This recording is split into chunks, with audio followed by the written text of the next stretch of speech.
vous informer. C'est une circulation fluide et des conducteurs totalement à l'aise au volant de leur voiture. Page inter de cette édition. Voilà Hugo Chavez quand il s'agit de parler en public. Ces déclarations ont fait le tour du monde. Voilà, ici se referme ce journal.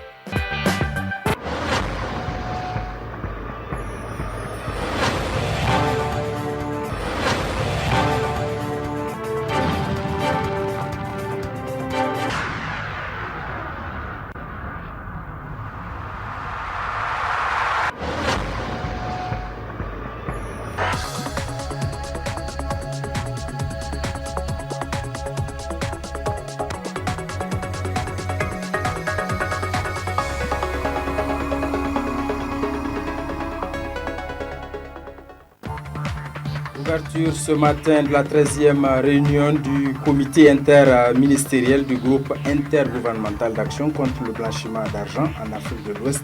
À suivre les échos dans quelques instants. Nous irons ensuite à Maradi pour suivre l'état d'avancement des travaux de construction du marché central de Maradi, des travaux qui sont à un niveau très avancé. Mesdames, Messieurs, bonsoir. Bienvenue à cette grande édition d'information. Avant le développement de tous ces titres, nous avons notre collègue Damana Ablaye sur ce plateau du journal télévisé avec nous pour parler de la situation à l'Assemblée nationale. En effet, le président de l'Assemblée nationale a écrit le 2 mai dernier à la Cour constitutionnelle à propos de l'interpellation de l'article 89 de la Constitution qui, dans son alinéa 4, parle de crise de confiance. Une crise, si elle existe entre le président de l'Assemblée nationale et les députés, peut-elle servir de fondement pour destituer le président de l'Assemblée nationale, Damana Ablaye? Oui, bien sûr que oui, Issa, à la lecture de l'avis du 9 mai, c'est-à-dire hier de la Cour constitutionnelle, en cas de crise de confiance entre le président de l'Assemblée nationale et les députés, celui-ci peut être destitué, mais il y a des conditions. D'abord, l'initiative de la destitution doit être signée par la moitié des membres composant l'Assemblée nationale, soit 58 députés. Ensuite, il faut aussi que cette destitution soit votée par au moins 2 tiers des députés, soit 116 députés. Alors, revenons-en cette fois-ci à la crise de confiance. Quand est-ce qu'on peut parler de crise de confiance? Selon la Cour, la notion de confiance est une situation troublée qui résulte du non-respect d'un ou de plusieurs principes. Par exemple, la bonne foi, la loyauté, la sincérité, la fidélité.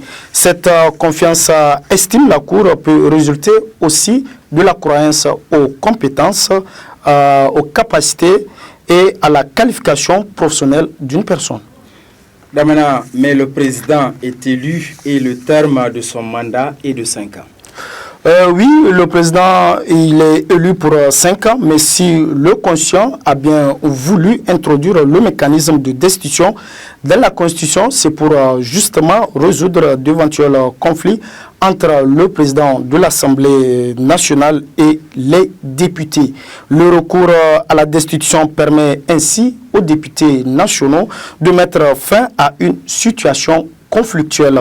Dans son avis, la Cour constitutionnelle dit clairement que dans l'exercice de ses fonctions, le président de l'Assemblée nationale doit observer la neutralité nécessaire au bon fonctionnement de l'institution qu'il préside s'il ne veut pas perdre la confiance en lui placée par les députés nationaux.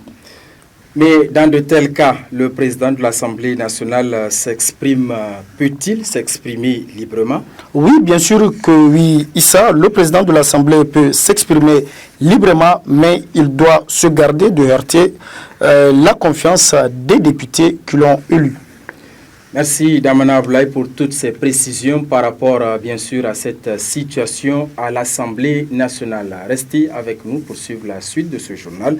Je le disais dans les titres, ouverture ce matin au Palais des Congrès de Niamey de la 13e réunion du comité interministériel du groupe intergouvernemental d'action contre le blanchiment d'argent en Afrique de l'Ouest, GIABA.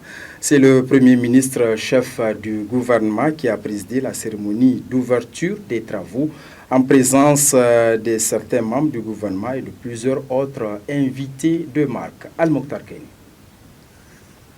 C'est la deuxième fois depuis la création de l'institution que le Niger, trait d'union entre les peuples du nord et ceux du sud des États ouest africains, accueille la réunion du comité interministériel du groupe intergouvernemental d'action contre le blanchiment d'argent en Afrique de l'Ouest, GIABA.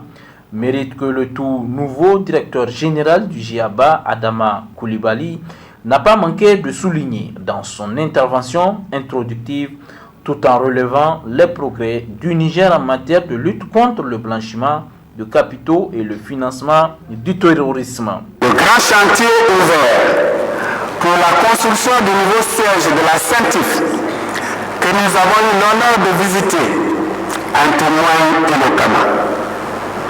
Aussi, je voudrais saisir cette occasion pour féliciter et remercier les autorités de la République du Niger et particulièrement son Excellence M. Issoufou Mahamadou, président de la République, pour avoir placé la lutte contre la criminalité financière et transfrontalière au centre des grandes priorités de son action. La présidente sortante du comité interministériel a pour sa part salué le record du Niger en termes de participants. Le premier ministre chef du gouvernement du Niger, dans son discours d'ouverture, a remercié l'institution pour le choix porté sur le Niger pour la tenue de la 13e réunion du comité interministériel du GIABA. Le comité ministériel, comme vous le savez, est l'organe statutaire d'orientation et de supervision du GIABA, regroupant 3 ministres par État, 10 ministres de tutelle, à savoir les ministres en charge de l'économie et des finances, de la justice et de l'intérieur et la sécurité.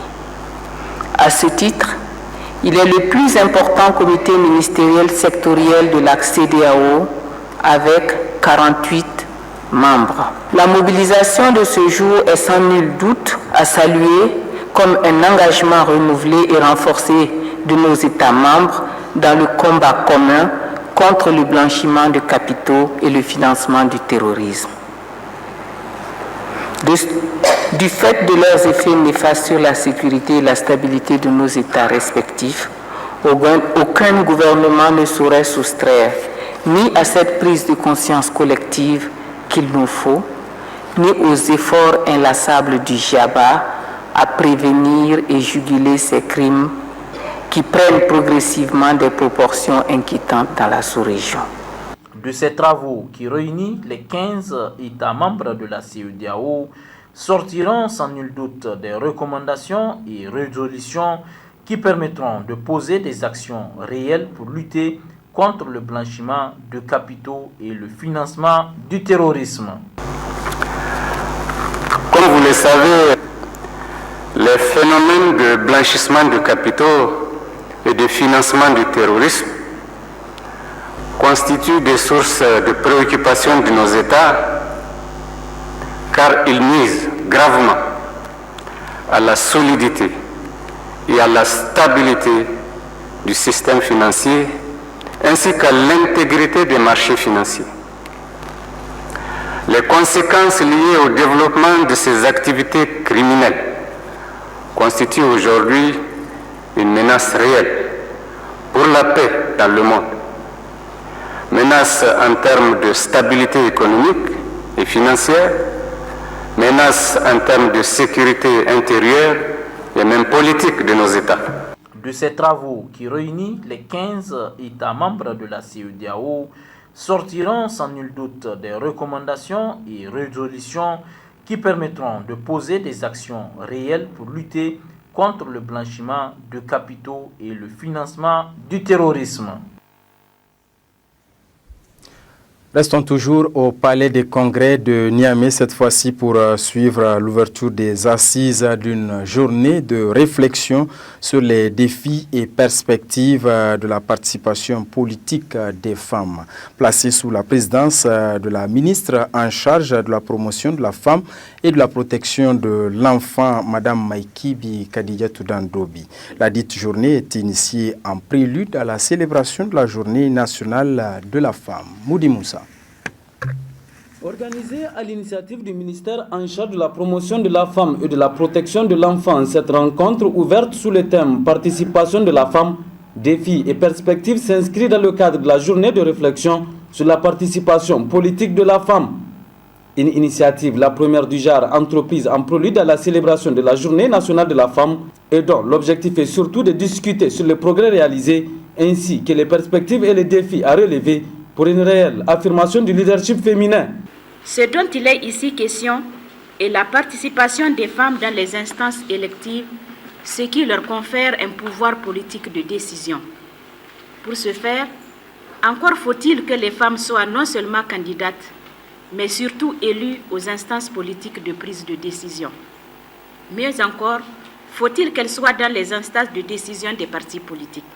Ainsi, selon les conclusions d'une étude menée en 2011, le niveau de la participation politique des femmes dans les processus électoraux reste encore faible au Niger malgré les dispositions pertinentes contenues dans la loi instituant le système de quotas dans les différentes fonctions et autres charges publiques.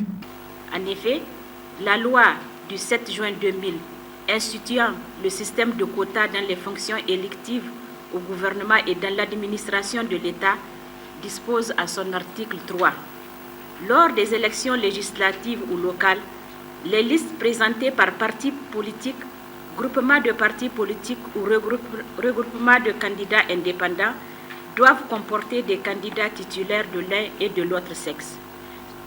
Et à son article 4, lors de la nomination des membres du gouvernement et de la promotion aux emplois supérieurs de l'État, la proportion des personnes de l'un ou l'autre sexe ne doit pas être inférieure à 25%.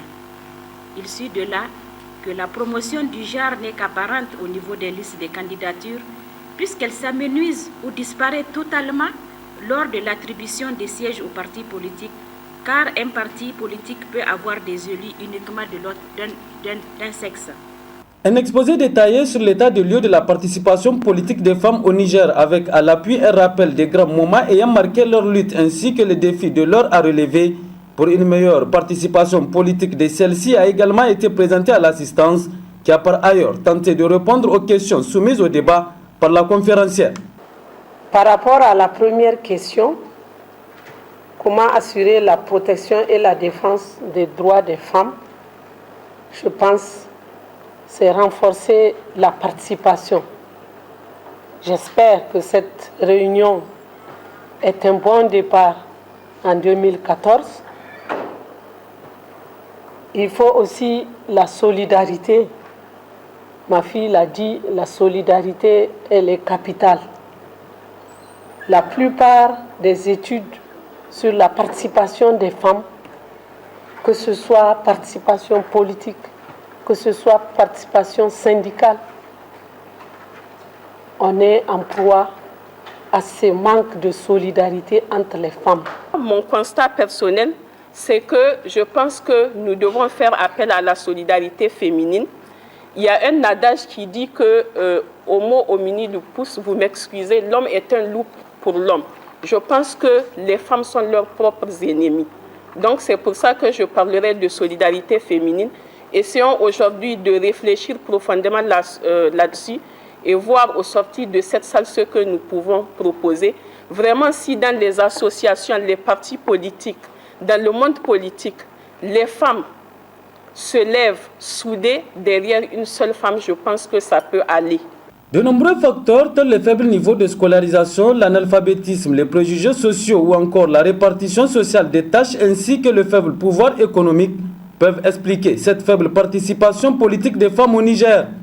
Pour ainsi inverser la tendance et gagner le pari de l'émergence politique des femmes dans toutes les instances électives du pays, la ministre en charge de la promotion de la femme et de la protection de l'enfant estime que de nombreuses actions sont encore possibles à ce jour. Une mission de haut niveau des responsables de WaterAid sillonne le pays depuis 5 jours. Ils ont parcouru pratiquement toutes les zones d'intervention du réseau des journalistes pour l'eau et l'assainissement REGEA. Objectif évaluer le programme pilote mis en place depuis 2009. Omar Manga pour les précisions. WaterAid. C'est à son siège qu'a eu lieu cette grande rencontre de partage d'informations entre la directrice régionale Afrique de l'Ouest, Mariam Dem, Girish Menon, directeur du programme international WaterAid, et les membres du réseau des journalistes pour l'eau, l'hygiène et l'assainissement. Cette mission de haut niveau a duré 5 jours. Elle a pour objectif d'évaluer le programme phase pilote mis en place depuis 2009 dans notre pays. L'objet de notre visite au Niger, moi c'est la première fois que j'y viens, c'était de voir ce que nous avons fait.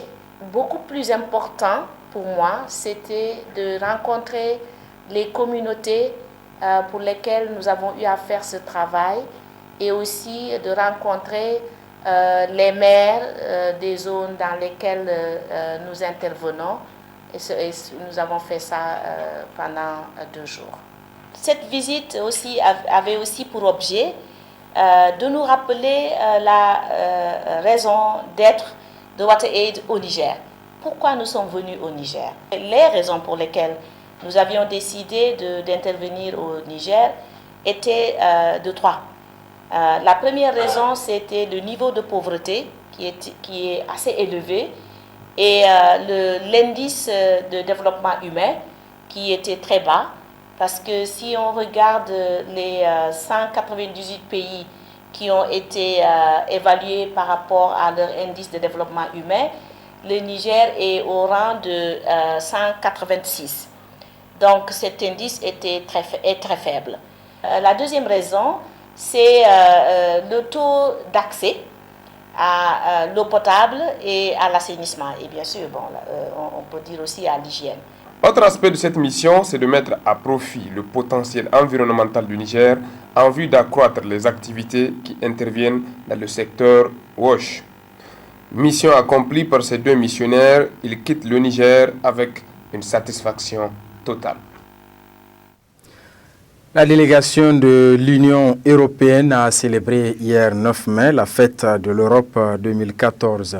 La cérémonie s'est déroulée dans les jardins du Grand Hôtel de Niamey et c'était en présence des membres du gouvernement et de plusieurs autres invités. Compte rendu signé Murtala Zouberou, Issa Hassan.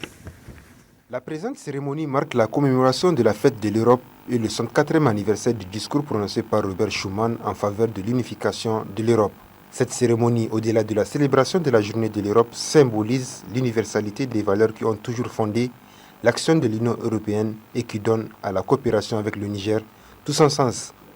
Une manifestation que l'Union européenne a choisi de concert avec la partie nigérienne afin de lui donner un cachet particulier en mettant en exergue la cellule de l'Union européenne auprès du ministère des Finances, ordonnateur national du Fonds européen de développement FED. Le Niger et l'Union européenne sont sur le point d'entamer une nouvelle étape dans l'évolution de leur coopération si sincère, si riche et si diversifiée. Il est important de souligner le rôle clé joué au Niger par ses dirigeants et ses populations, à qui revient largement le mérite de ces succès. C'est pourquoi je ne puis que vous confirmer de nouveau toute notre disponibilité et notre engagement pour accompagner le pays dans la réalisation de nos objectifs partagés de paix, de démocratie, de bonne gouvernance et de développement humain. Au cours de cette cérémonie, le public a eu droit à un exposé sur le rôle et les actions de la cellule de l'Union européenne auprès du ministère des Finances, ordonnateur national du Fonds européen de développement FED, présenté par Abdoulaye Salifou, coordonnateur de la cellule nationale de l'Union européenne, et une projection des films sur la coopération Union européenne-Niger. Le ministre délégué au budget prenant la parole a, dans ses propos, salué les actions multiformes menées par l'Union européenne au Niger.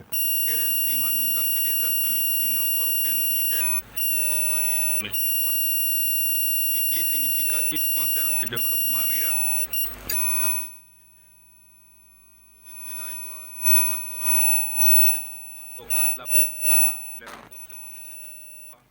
L'appui au secteur privé, l'appui au secteur minier, la santé, l'éducation, le renforcement des capacités de la société civile dans toutes ses dimensions et la... Le chef de la parole pour la seconde fois est revenu plus largement sur le rôle et les actions de son institution à travers le monde et particulièrement au Niger, avant de revenir sur la célébration de cette fête de l'Europe. Il y a 64 ans, Robert Schuman posait un jalon fondamental de ce qui allait devenir l'Union européenne d'aujourd'hui et dont cette journée nous offre de commémorer les réalisations, mais également de nous projeter dans le futur afin de voir comment nous pouvons façonner notre avenir européen et promouvoir la paix et la prospérité chez nous et dans le monde. Par son travail, l'Union européenne est devenue un véritable acteur mondial, capable de promouvoir les droits de l'homme, fil conducteur de sa politique étrangère, avec l'appui au processus de transition démocratique partout dans le monde. On peut sans risque de se tromper, affirmer que la relation Union européenne-Niger est aujourd'hui dans sa plénitude, car ayant atteint un niveau plus que jamais remarquable en 4 décennies d'existence et à la veille de l'adoption du programme du 11e FED courant la période 2014-2020. Je l'annonçais dans les titres de ce journal, les travaux de construction du marché central de Maradi est actuellement à un niveau très avancé. Ce grand chantier de la capitale économique Maradi est l'un des plus importants engagés par le pouvoir actuel. N'est-ce pas, Alzuma Seyni Soumela? Établi sur plus de 7 hectares et financé à plus de 8 milliards de francs CFA par l'État, le marché central de Maradi est actuellement en phase de finition. Une construction d'envergure, d'une fierté nationale qui est le fruit de la détermination des autorités actuelles du pays, résolument engagées à faire de la capitale économique du Niger une capitale économique digne de ce nom. De par sa superficie et son plan de construction, le marché central de Maradi sera le plus grand et le plus beau de tous les marchés nigériens. Une fois bâti et opérationnel, le marché boostera l'économie de la région de Maradi et offrira à la municipalité l'essentiel de ses recettes. La construction, ou du moins la réhabilitation du marché central de Maradi était une très bonne chose. Je crois que les autorités ont bien compris que Maradi doit bénéficier de ces infrastructures marchandes et des routes. Et ce sont les seules infrastructures qui peuvent permettre le développement du commerce. Et je crois que ce marché, les travaux sont très avancés. Et je pense que peut-être les entrepreneurs vont finir les travaux avant même les délais. La ville de Maradi est même un centre de transit pour les pays et les États fédérés du Nigeria et les différentes régions du Niger.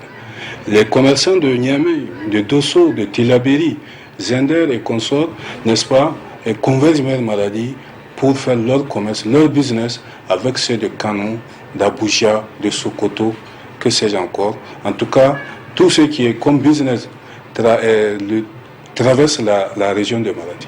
Donc, la construction de ce marché va permettre à nos opérateurs économiques de renforcer leurs rapports commerciaux avec ceux du Nigeria et d'autres partenaires qui sont vers Tillabéri, Niamey et Dosso. Donc, vraiment, le marché, l'impact économique est vraiment appréciable. Et il faut aussi reconnaître qu'il va y avoir beaucoup de création d'emplois. Nous sommes adjudicateurs du projet construction de marché de Maradi, lot numéro 2. Nous avons commencé, ça fait 5 mois. Nous avons un délai de 18 mois. C'est largement suffisant. C'est impeccable, un marché. C'est comme ça. C'est vraiment, ça va donner un oxygène pour la ville. Puisque c'est une ville commerciale, c'est un Google Maradi. Ça sera Google Maradi. Un marché impatiemment attendu par les opérateurs économiques de la ville de Maradi, qui sont particulièrement contents du président de la République, qui est en train de doter leur cité d'un instrument nécessaire pour leurs différentes activités commerciales. Na farko dai magana kasuwa kai ka gani da idonka abin ya wuce kasan duk abin da ka gani da idonka to ya wuce wai ko kuma lalle abu ne wanda a yanzu mu yanzu nan gaugawan ma da muke yi game da kasuwan nan muna fatan ko da yake zuwa in Allah ya so ya yarda son muke a ce an haɗa ta ai kana ganin aiki ba dare ba rana aiki don haka kenan mu a gare mu yanzu magana kasuwa sai mu ce alhamdulillahi mun gode ba abin da za mu cewa sai dai mu ce ala san barka kuma president shugaban kasa ubangiji Allah shi ba shi dama wannan aikace-aikace da yake ko'ina kai ka gani ka kuma ji wanda ka gani wanda baka gani ba ka ji kuma haka nan ne matsayinmu na matasa 'yan kasuwa na garin Maradi to alhamdulillah mun gode mu wannan audiyanmu na gina kasuwa mun gode mu da ayyukan da yake mana don haka saboda jin daɗin wannan kasuwa ma da ya gina mu na cikin garin Maradi ya ayyuka da yawa amma mun ji daɗi ba kamar wannan kasuwa mu ma kuma muka ɗauki niyya ta insha Allah za mu sai kama yan kasuwa ƙanana wanda za su shiga cikin shagunan nan su samu aikin da za su yi to insha Allah ni na ɗauki niyya ƙananan yan kasuwa zan ranta musu kuɗi insha Allah shiga kasuwan na wadda Muhammad Isu ya gina da ƙare sosai insha Allah na ɗauki niyya kuma har na zauna da wata ma'aikata da santa chamber de commerce insha Allah kimanin kuɗi miliyan 460 ne ake son za mu ranta mu ƙananan 'yan kasuwa wasu ta Najeriya sai saya wasu ta Dubai wasu ya harka canji wasu duka sai ta buƙatun kasuwancin su insha Allah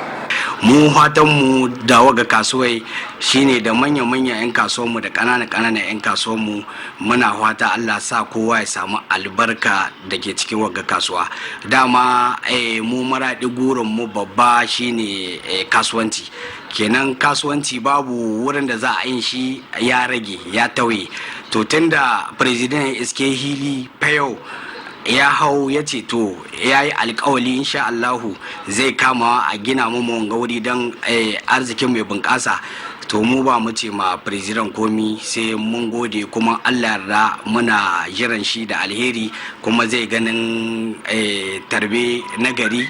Très attachés au commerce et très actifs dans les initiatives, les populations de Maradi sont également séduites par le marché. Un marché qui a déjà acquis une place de choix dans leur opinion de développement national. Kasuwa mu muna ji tun yaushe ba muna ita ba sai hawa Muhammadu Isu. Mu alhamdulillah dan Niger duka yayi murna da wanga hawa na Muhammadu Isu.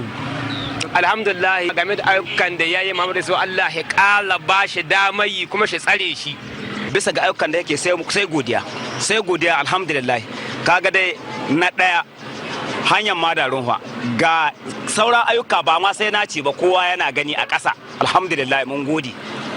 Vu la position géographique de la ville de Maradi et son rôle stratégique pour l'économie nigérienne, ce marché central qui sera bientôt un acquis pour la ville de Maradi fera accroître les transactions commerciales dans la ville de Maradi et fera de cette dernière un des pôles commerciaux les plus importants de la sous-région ouest africaine.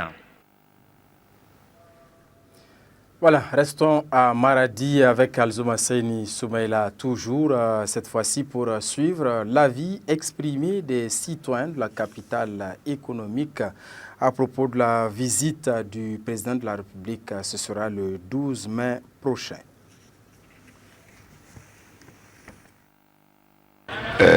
Vraiment, c'est un honneur, un grand honneur que le président fait à la région toute entière de Maradi pour visiter la population parce que Ça fait longtemps que les habitants de Maradi, la population toute entière l'attend.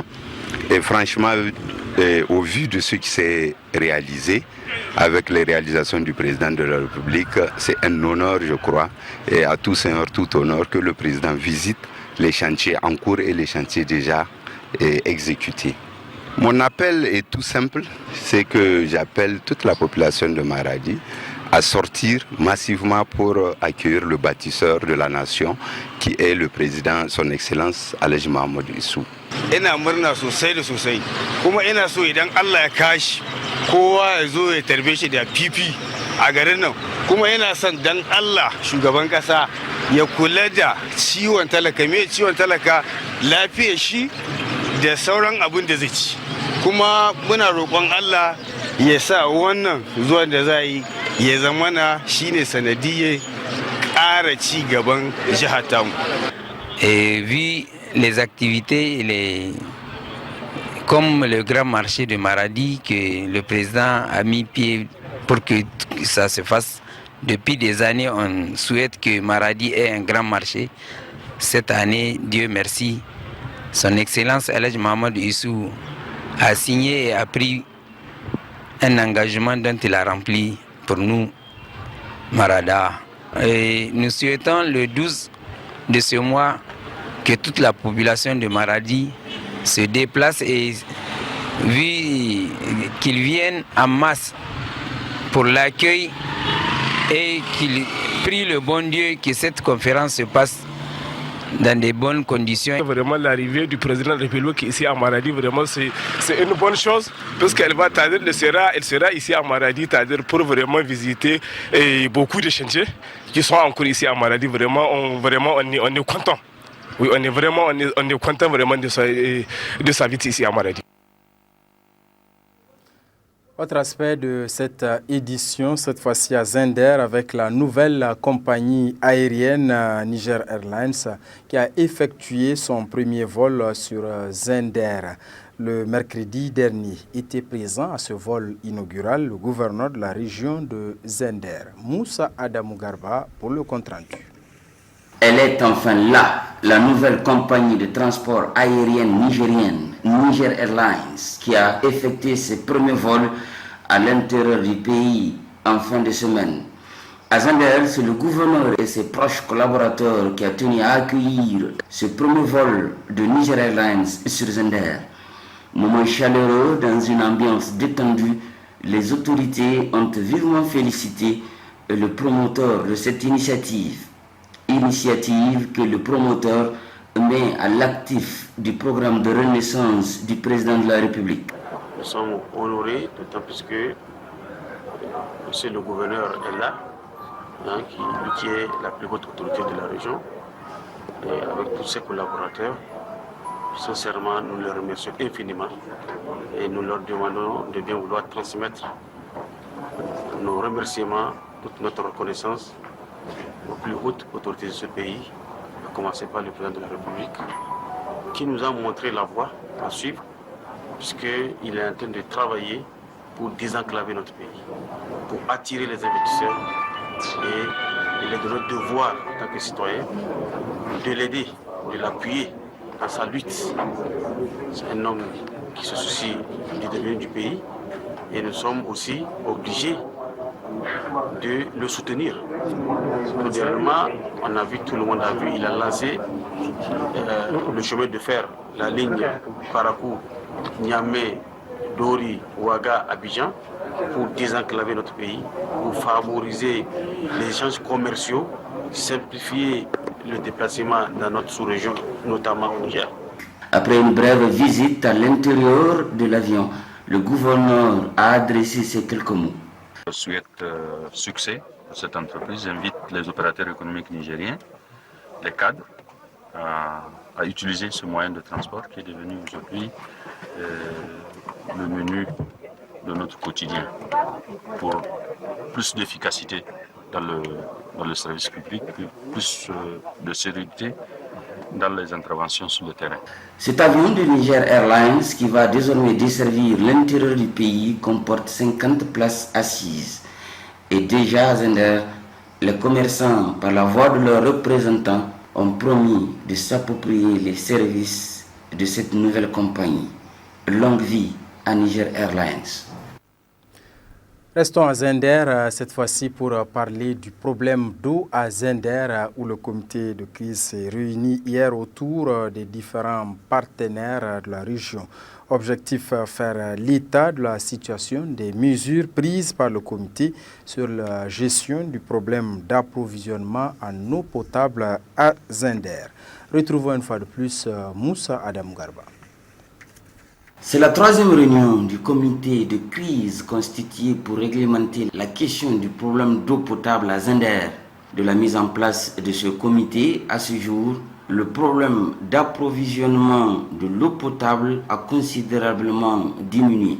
Il faut préciser que ce comité est composé des maires, des responsables de la Seine, de l'hydraulique, de la société civile, la presse et d'autres personnes ressources. Le comité est présidé par le gouverneur de la région, qui suit attentivement l'évolution de la situation.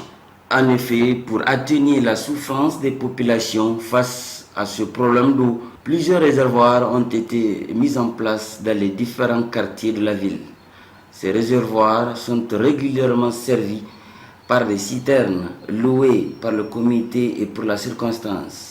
Le gouverneur a tenu d'ailleurs à mettre en garde les citerniers quant à leur responsabilité de la desserte en eau des différents réservoirs. Il a par ailleurs incité les membres du comité à plus de mobilisation pour atténuer ce problème d'eau de Zender. L'organisation des femmes Tareya de la région de Zender a rendu public ce matin une déclaration pour soutenir les actions de développement du président de la République, Issoufou Mahamadou, et du gouvernement de la 7e République que dirige Brigitte Rafini. La teneur avec Madame Ahmed Hajia Rahama. Militants et militantes du PNDS Tareya, nous, du Parti nigérien pour la démocratie et le socialisme PNDS Tareya de la communauté urbaine de Zender, réunis au sein de l'organisation des femmes Tareya OFT, après analyse de la situation sociopolitique de notre pays, faisons la déclaration suivante. Depuis leur installation, les autorités de la 7e République, sous la direction de son Excellence El Hadji Issoufou Mahamadou, président de la République, chef de l'État, et de son Excellence Brigitte Rafini, Premier ministre chef du gouvernement, s'active à faire de notre pays, le Niger, un arbre de paix et de prospérité. En effet, à titre illustratif, on peut citer au plan national l'initiative 3e, les Nigériens nourrissent les Nigériens, ayant pour objectif de goûter la faim du Niger, qui a permis de pallier à l'insécurité alimentaire et nutritionnelle, avec comme impact immédiat la baisse des prix des denrées de première nécessité. Les investissements massifs dans le domaine des infrastructures routières, la construction du maillon nigérien de la boucle ferroviaire, le grand chantier immobilier à l'image des échangeurs. Ajoutant à toutes ces réalisations la construction de milliers de salles de classe en matériaux définitifs, des points d'eau modernes pour alléger les souffrances des femmes rurales, de nouvelles sociétés industrielles en chantier, le recrutement massif tant à la fonction publique que dans divers secteurs de la vie socio-économique. Rappelons que les autorités de la 7e République ont fait preuve d'un grand courage politique et de patriotisme en nationalisant certaines sociétés d'exploitation minière. Au plan international, il n'est pas superflu de mentionner le rôle important joué par son Excellence Issoufou Mahamadou dans le cadre du maintien et de la restauration de la paix, de la sécurité dans la sous-région, mais également la crédibilité internationale retrouvée par notre pays grâce à une offensive diplomatique sous la conduite du ministre d'État des Affaires étrangères, de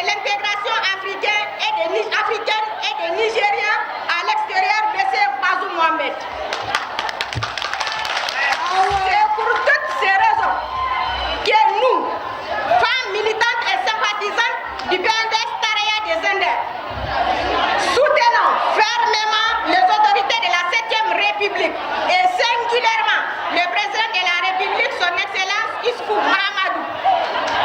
Nous l'encourageons et le félicitons pour toutes ses œuvres de développement pour un Niger uni et solidaire. Nous exhortons les militantes et militantes du PNDS Taraya pour l'ensemble du peuple nigérien à rester serein et à ne pas se laisser divertir par les dilatoires d'une opposition en perte de vitesse.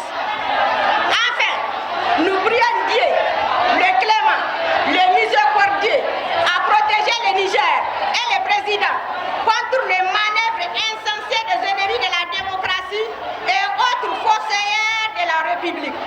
Vive le PNDS, vive l'organisation des femmes Taraya, vive le Niger, je vous remercie.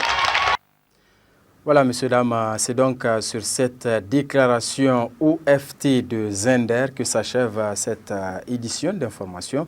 Merci de l'avoir suivi. D'ici là, passez d'excellents moments en compagnie de nos programmes. Au revoir, à très bientôt.